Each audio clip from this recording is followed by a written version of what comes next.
Bonjour à tous, pour cette troisième vidéo sur nos lois de probabilité discrète, nous poursuivons avec la loi de Poisson.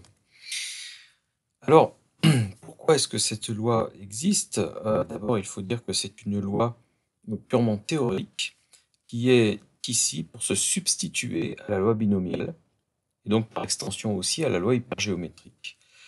Cette loi a été créée principalement parce que, en loi binomiale, pour calculer une probabilité, subsistait un nombre de combinaisons, ce qui pouvait être à nouveau gênant lorsque les paramètres qui interviennent dans le nombre de combinaisons, Cnk pour la loi binomiale, peuvent être importants et donc peuvent gêner le calcul et même dépasser les capacités d'une machine. Lorsque petit n, le nombre d'essais est important, on peut être confronté à ce genre de problème. Une formule a donc été cherchée et trouvée par Monsieur Poisson, mathématicien de son état, pour se substituer aux formules de loi binomiale et de loi hypergéométrique, sans utiliser de combinaison.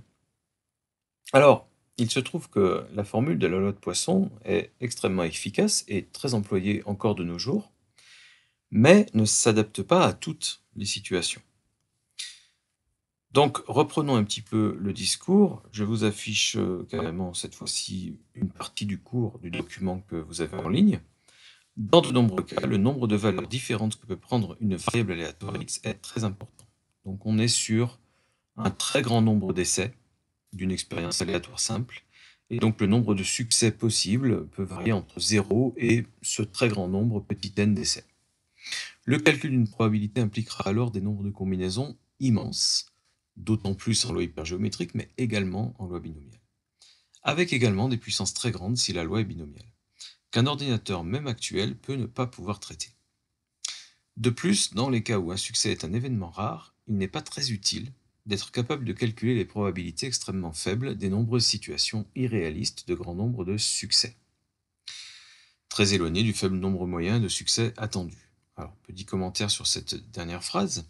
Effectivement, on va s'en apercevoir, la loi de Poisson se substitue très bien à la loi binomiale lorsque la probabilité de succès qui était issue d'une loi binomiale est faible. Et elle est d'autant meilleure, cette loi de Poisson, que la probabilité de succès est faible. Donc elle est très bien adaptée aux événements rares, ce qui, en fait, correspond à pas mal de cas de figure concrets.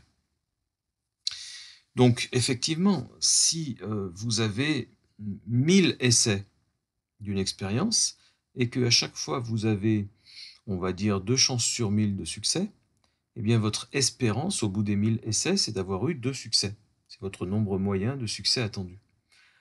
Il n'est à ce moment-là pas très utile d'aller calculer la probabilité d'avoir 500 succès sur 1000 essais, ce qui va être une probabilité extrêmement proche de 0 et qui est d'un intérêt pratique extrêmement faible, voire nul. Ce qui va nous intéresser, c'est de calculer la probabilité d'obtenir 0, 1, 2, 3, 4, 5 ou 6 succès, sachant que la plupart du temps, ça va tourner autour de 2, même en 1000 essais. Voilà, et donc pour ce genre de situation, la loi de Poisson est donc très efficace. Alors, concrètement, quelques exemples. L'examen d'un échantillon d'une grande quantité produite, donc on imagine, ou récoltée, hein, on imagine l'industrie par exemple, une usine qui fabrique des boulons ou voilà, des pièces mécaniques en très grand nombre, en série. Et bien entendu, il se peut que lors de la fabrication, un élément fabriqué soit défectueux, mais ça va se produire rarement. Donc on est sur un très grand nombre au sein duquel il y a une très faible proportion d'éléments défectueux, qu'on appellera entre guillemets succès. Donc on est dans les caractéristiques d'une loi binomiale ou hypergéométrique, mais qui va pouvoir être substituée par une loi de Poisson, qui sera très bien adaptée à ce genre de situation. Idem pour une récolte. On récolte un très grand nombre de pommes, par exemple, et puis parmi ce très grand nombre, certaines ne respectent pas des critères de taille, voilà, ou de couleur, ou etc., mais un très faible nombre. Donc je laisse évidemment le texte, vous pourrez revenir dessus, mais je ne vais pas tout lire dans le détail. Deuxième exemple avec la deuxième étoile, dans l'analyse d'un nombre d'accidents ou de pannes ou autres événements rares étudiés sur une population nombreuse. Les compagnies d'assurance, par exemple, ont des logiciels de calcul de risque pour prévoir en fait leur budget d'indemnisation pour l'année prochaine, qui se base sur une faible probabilité, d'incident pour un client donné, mais sur un grand nombre de clients. Et donc on est encore une fois dans ce type de configuration, intéressante pour appliquer la loi de Poisson. Les problèmes de longueur de file d'attente. Vous avez beaucoup de gens qui attendent dans une file d'attente et puis parfois pour une personne, lorsque c'est à son tour et bien, la séance peut prendre plus de temps que prévu, mais ça arrive rarement. Donc on est encore une fois dans ce type de configuration. Donc on voit qu'il y a une foule d'applications dans lesquelles, heu, la loi binomiale ou la loi hypergéométrique, serait relativement maladroite en termes de capacité de calcul, pour nous faire des prévisions, mais où la loi de Poisson va nous donner des résultats qui seront, suffisamment proches de la réalité, pour être utilisés avec des formules qui n'utilisent plus de combinaisons. Alors, allons voir ça un petit peu de plus près, et puis comme d'habitude, l'utilisation aussi de la calculatrice pour obtenir une liste de résultats, et ainsi de suite. Donc, dans le cadre d'une loi binomiale ou hypergéométrique, sous certaines conditions, on pourra donc utiliser un modèle approximatif, une loi de Poisson dont les résultats seront assez proches de la réalité. Alors, je vais vous montrer un petit schéma qui récapitule un peu les trois lois que l'on est en train de voir et les liens qu'il y a entre elles, c'est-à-dire les passages qui sont permis de l'une à l'autre. Si on effectue des tirages sans répétition, c'est le cas pour les compagnies d'assurance qui vont concerner seulement un sinistre euh, par client possible, par exemple, mais on était aussi dans des cas de tirage de lettres au hasard dans l'alphabet, bon, etc. Nous avons une loi hypergéométrique de paramètres petit n, petit a, grand N. Petit n étant le nombre d'essais, grand N étant le nombre total d'éléments dans la population. Donc, petit n est le nombre d'éléments qu'on va piocher dans cette population, et petit a est le nombre d'éléments type succès présents au départ dans la population. Bon, on avait besoin de 3 paramètres pour une loi hypergéométrique, et puis si on est dans des cas avec répétition, on tombe sur une loi binomiale, où on n'a plus besoin que de 2 paramètres, petit n le nombre d'essais, et petit p la probabilité de succès à chaque essai, probabilité jugée constante. Et on avait vu dans la vidéo précédente que, ma foi, si grand N est supérieur à 20 petit n, alors on peut considérer que la possibilité de répétition devient très faible, et que donc, sans répétition ou avec répétition, on a des cas de figure qui vont nous donner à peu près les mêmes résultats. Donc on a un pont qui permet de passer de la loi hypergéométrique vers la loi binomiale, et si vraiment on est dans un cas sans répétition, mais que grand N est supérieur à 20 petit n, alors on est autorisé à utiliser la loi binomiale, en fixant pour valeur P la valeur petit a sur grand N. Donc vous vous reporterez à la vidéo précédente, bien entendu. Maintenant arrive cette loi de Poisson, et là, comme je vous l'annonce, P de lambda, elle ne possède qu'un seul paramètre. Donc on réduit encore la complexité, on va dire, des lois qu'on utilise, à un seul paramètre. Alors, ce qui va être intéressant pour nous, davantage, c'est quelles sont les conditions qui nous autorisent à remplacer notre loi binomiale par une loi de Poisson. D'abord, pour qu'une loi de Poisson soit fiable, il faut que le nombre d'essais, petit n, soit suffisamment important. En fait, une loi de Poisson considère virtuellement un nombre d'essais infini, ce qui n'est pas forcément pratique, hein. C'est-à-dire qu'en fait, le nombre de succès possibles dans une loi de Poisson, c'est un nombre qui appartient à grand N, ensemble des entités naturelles, de 0 jusqu'à plus l'infini. Dans la pratique, si petit n est supérieur ou égal à 30, eh bien on va dire que c'est déjà pas mal pour pouvoir appliquer une loi de Poisson. Mais ça n'est pas le seul critère qu'il faut vérifier. Comme je vous l'ai dit dans la diapo précédente, la loi de Poisson est plutôt bien adaptée aux événements rares, donc il faut que la probabilité petit p ne soit pas trop forte, et on la plafonnera à 0,1. Voilà. Si les chances de succès à chaque essai sont inférieures à 10%, alors la loi de Poisson commencera à être applicable ou jugée fiable.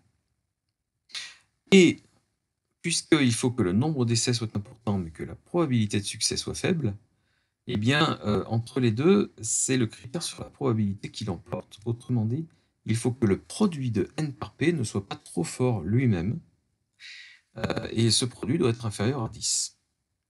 Si un des 3 critères n'est pas respecté, alors on n'a pas le droit de remplacer la loi binomiale par une loi de Poisson. Il faut que les 3 critères soient respectés à la fois.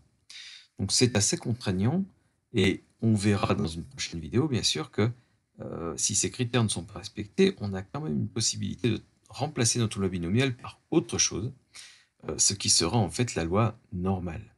La loi normale qui n'apparaît pas encore dans notre schéma, nous en sommes au début du chapitre, mais qui va être centrale par rapport aux différentes lois qu'on peut utiliser. Bien, tenons-nous-en à la loi de Poisson. Qu'est-ce que c'est maintenant que ce paramètre lambda qui va intervenir dans des formules et qu'il faut utiliser en loi de Poisson?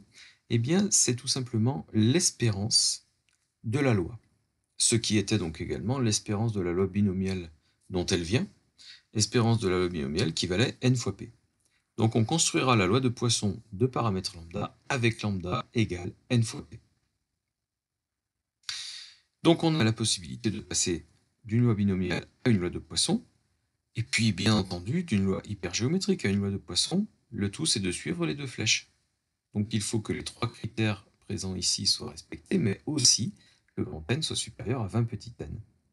Petit n devant lui-même être supérieur ou égal à 30, ça veut dire que grand n doit être au moins égal à 600. Donc ça ne concerne pas non plus toutes les situations. Bien, à partir de là, la loi de Poisson étant applicable, on a des formules toutes faites, qu'on ne va pas justifier cette fois-ci. La probabilité d'obtenir qu'un succès en n essais avec la loi de Poisson, eh bien c'est exponentielle de moins lambda, et oui, une exponentielle apparaît, fois lambda puissance k, le tout sur factoriel k. Une formule qui peut paraître très complexe, mais qui finalement représente simplement 3 facteurs, que votre calculatrice sait maîtriser très facilement, et surtout qui ne font plus intervenir de combinaison. Alors, on a quand même à la marge une factorielle, mais s'agissant d'événements rares pour la loi de Poisson, la valeur de k, nombre de succès qui nous intéresse, n'est jamais une valeur extrêmement importante. Et donc sa factorielle est aisément calculable par une machine. Cette formule va donner une distribution de probabilité très similaire à celle que donnerait par exemple la formule de la loi binomiale, qui ne fonctionne pas du tout comme ça évidemment. Qu'en est-il de l'espérance et de la variance, et donc de l'écart-type d'une loi de Poisson?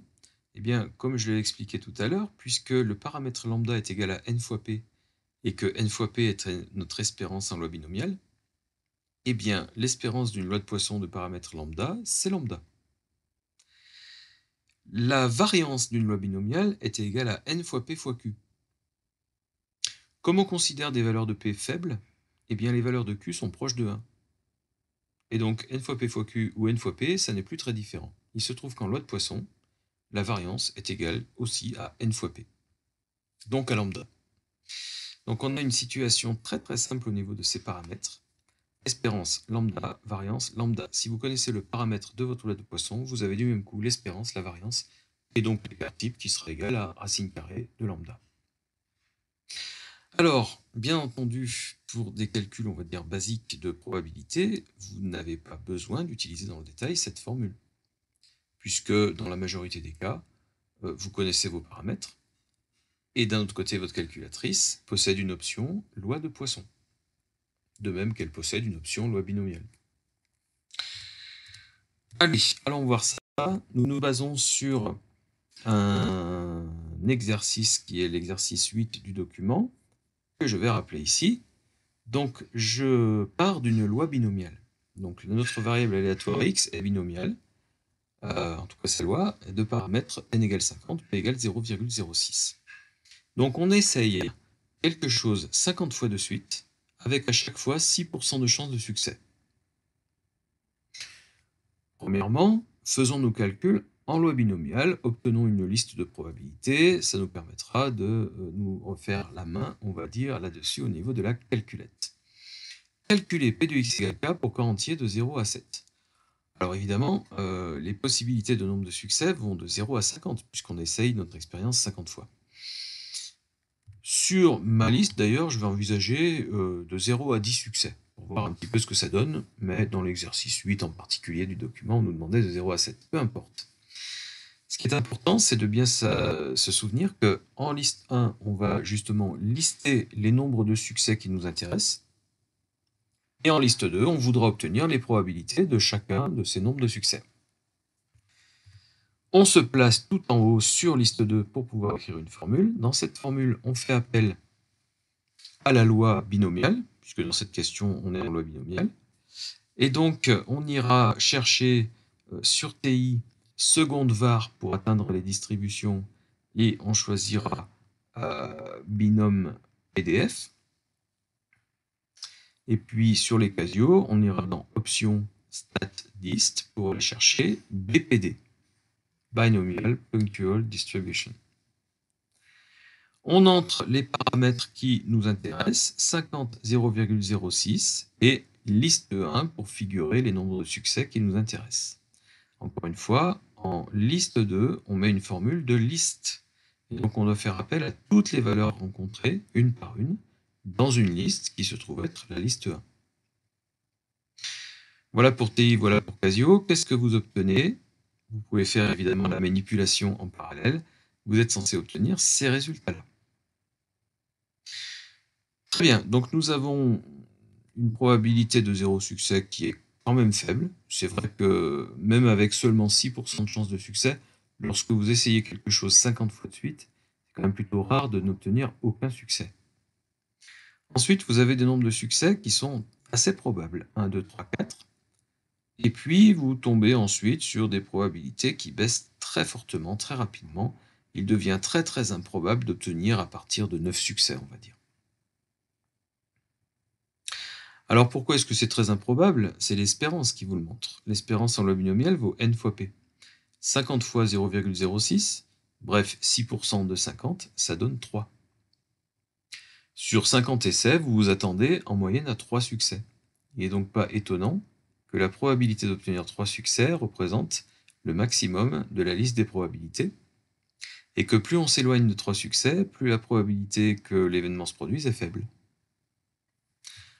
Voilà, graphiquement, ça va nous donner quelque chose qui est encore une fois une répartition typique de loi binomiale, mais qui est également typique d'une loi hypergéométrique ou d'une loi de Poisson d'ailleurs, cette répartition un petit peu entre guillemets en cloche de notre distribution de probabilité, donc avec des valeurs faibles sur les extrémités et des valeurs fortes sur une partie centrale autour de l'espérance. Bien, voyons maintenant, à partir de cette loi binomiale, la construction d'une loi de Poisson.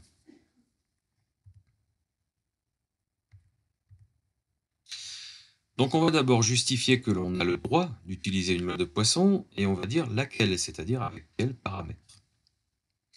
Donc j'ai une loi binomiale, B50 0,06, et j'ai 3 critères à respecter. Est-ce que petit n est supérieur à 30? Donc manifestement oui. Est-ce que petit p est inférieur à 0,1? Oui, donc on l'a sous les yeux, hein, c'est pas très compliqué à vérifier. Et enfin, est-ce que n fois p est inférieur à 10? N fois p vaut 3, donc effectivement, ce critère lui aussi est respecté.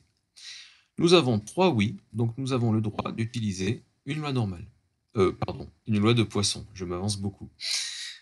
Bien, une loi de Poisson existe pour se substituer assez fidèlement à cette loi binomiale dans la distribution des probabilités. Laquelle? Celle dont le paramètre vaut n fois p, c'est-à-dire la loi de Poisson de paramètre 3. Donc la loi B50 0,06 peut être approchée par la loi P3. À partir de là, comme je vous le disais, vous avez un outil sur votre calculatrice qui vous permet d'obtenir une liste de probabilités en loi de Poisson. Mais pour une loi qui ne possède qu'un seul paramètre, comme celle-ci, des tables existent également.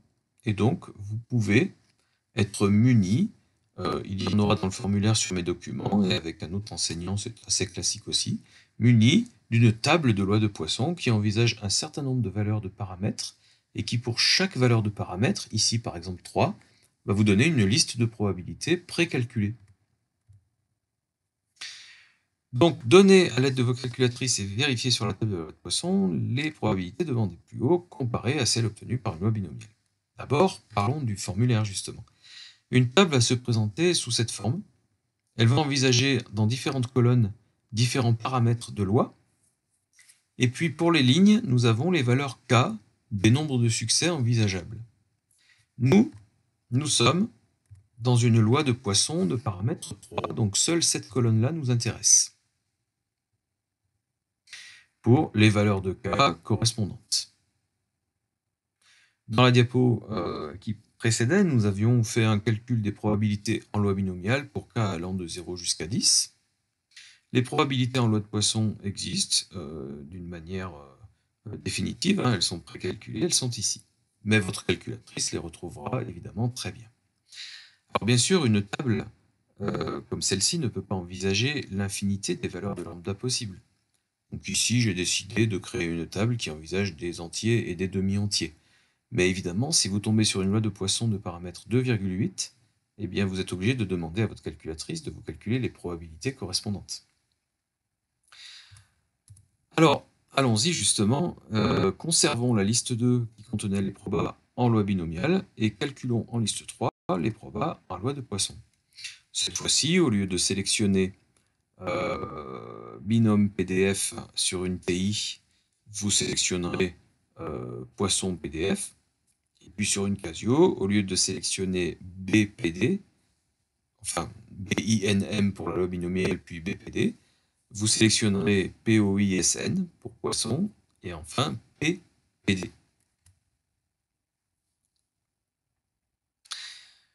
Le seul paramètre de la loi est 3, et le nombre de succès est en liste 1, d'où les arguments dans votre formule. Là encore, suivant la calculette que vous avez, vous testez, et logiquement, vous devez obtenir donc ce qui apparaissait dans la diapo précédente sur la table, c'est-à-dire ces probabilités-là. Là, effectivement, on peut constater une chose, c'est que les probabilités sont toutes très proches de celles qu'on avait obtenues en loi binomiale. Alors, on n'a pas une précision de 1 pour 1000 à chaque fois, hein, mais à 1% ou 2% près maximum, on est sur les mêmes probabilités. Allez, 3, 4, 5% pour les probabilités faibles pour lesquelles on a une incertitude quand même un peu plus grande. Voilà, on dépasse largement ce pourcentage, mais on va dire pour les probabilités importantes, celles qui nous intéressent le plus, nous avons des valeurs fiables. Une particularité sur la loi de Poisson, vous n'avez pas ici un pic de probabilité, mais vous en avez deux qui sont égales. Vous pouvez obtenir 2 succès ou 3 succès. Alors ça, c'est une caractéristique uniquement des lois de Poisson dont le paramètre est un entier. Si votre paramètre n'est plus un nombre entier, eh bien la formule de probabilité en loi de Poisson vous donnera des valeurs toutes différentes. Par contre, effectivement, si votre paramètre est un entier, comme ici 3, eh bien P de x égale 2 sera égal à P de x égale 3, ça vient de la formule de P de x égale K en loi de Poisson, donc c'est une particularité. Qu'est-ce que ça va donner graphiquement pour qu'on se rende bien compte qu'on a quand même affaire à des valeurs très proches entre les valeurs rouges et vertes, et donc orange et verte sur le graphique? Voilà la hauteur des bâtons tels qu'ils apparaissent. Donc on va dire qu'on est quand même sur une loi de Poisson qui représente assez fidèlement la réalité, qui elle est binomiale. La loi de Poisson a un léger défaut, systématiquement, qui est d'aplatir un petit peu notre cloche, c'est-à-dire d'atténuer les probabilités les plus fortes et de surestimer un peu les probabilités les plus faibles. Alors c'est une remarque qu'on avait faite aussi lors du passage loi hypergéométrique vers loi binomiale. La loi binomiale avait le même défaut vis-à-vis de la loi hypergéométrique, mais ce n'était pas un défaut, puisqu'entre les deux lois, soit on considère des répétitions, soit on ne les considère pas. Mais par contre, effectivement, si on est dans un cas sans répétition, loi hypergéométrique, et qu'on veut quand même forcer le calcul en utilisant une loi binomiale, eh bien la loi binomiale qu'on utilise, qui sera légèrement faussée par rapport à la réalité, aura ce premier effet déformant, on va dire, qui favorisera les probabilités faibles et défavorisera un peu les probabilités fortes. Si en plus on passe à une loi de Poisson, on accentue ce léger décalage et donc cette légère erreur qu'on commet par rapport à la réalité. Mais bon, encore une fois, si les critères de passage sont respectés, et d'autant plus s'ils sont largement respectés, les décalages sont vraiment faibles. Ici, par exemple, entre ces deux lois, on arrive à visualiser encore ces décalages, que ce soit dans le tableau de valeur ou sur le graphique, mais c'est parce que les critères sont respectés, mais ne le sont pas fortement. il fallait que n soit supérieur à 30, il vaut 50. Si jamais vous prenez petit n égale 500, là, ça va évidemment rapprocher les deux lois. Il fallait que P soit inférieur à 0,1, il vaut 0,06. Il n'est pas très inférieur à 0,1. Donc on n'est pas loin des limites, encore une fois. Voilà, et il fallait que n fois P soit inférieur à 10, il vaut 3. Si vous prenez un cas beaucoup plus extrême, vous n'arriverez plus à distinguer visuellement la différence entre les valeurs données par les deux lois. Voilà, donc on se retrouvera bien entendu pour une vidéo d'exercice sur ce thème-là, de même qu'il y a une vidéo d'exercice sur la loi hypergéométrique, une autre sur la loi binomiale. Donc vous pouvez évidemment venir vous entraîner, écouter les explications supplémentaires, complémentaires dans ces vidéos d'exercice. Dans cette vidéo-là, comme les vidéos du même acabit, on va dire, je ne fais que renforcer les explications du cours et donc les rendre un petit peu plus concrètes. Qu'en est-il de l'espérance et de la variance pour finir avec une dernière remarque? Notre espérance vaut 3 en loi binomiale comme en loi de Poisson. C'est là où on observe la probabilité maximale, sauf donc ce fameux cas particulier en loi de Poisson. La variance vaut 3, donc l'écart type vaut environ 1,732. C'est un écart moyen constaté, c'est-à-dire que les événements, donc nombre de succès, qui se trouvent à moins d'un écart type de l'espérance, sont des événements plus probables que les autres. En tout cas, ils représentent la majorité systématiquement. Alors ici, qu'est-ce qu'on peut en dire? Eh bien, si nous prenons une espérance de 3 et un écart type de 1,7, l'intervalle qu'on peut former autour de l'espérance va de 1,3 jusqu'à 4,7. Donc ça englobe 2, 3 et 4 succès. Et donc ce résultat nous dit que c'est là qu'on va trouver les probabilités qui sont plus fortes, qui peuvent se distinguer des autres. Alors comme on va de 1,3 à 4,7, un succès et 5 succès représentent des probabilités non négligeables non plus. Mais on va dire que au-delà de 1 à 5 succès, on a des événements déjà beaucoup plus rares. Si vous regardez dans les listes à gauche, c'est ce qu'on peut constater effectivement. Voilà, je vous remercie d'avoir suivi cette vidéo. Nous en terminons pour l'instant avec les lois discrètes, mais je ferai des vidéos complémentaires qui parlera d'autres types de lois discrètes. Par exemple, juste pour citer un exemple, la loi géométrique, qui est également très étroitement associée à la loi binomiale, mais avec d'autres objectifs. Merci encore, n'oubliez pas de vous abonner, de liker, ça fait toujours plaisir. Évidemment, ma chaîne n'est pas monétisée, mais c'est simplement pour que j'ai une idée de l'importance de la communauté qui va progressivement me suivre, j'espère. La chaîne est toute jeune, elle a 2 mois, donc merci de la faire vivre. N'hésitez pas à poser des questions dans les commentaires, et je me ferai un plaisir de vous répondre. À très bientôt, et au revoir pour une prochaine vidéo.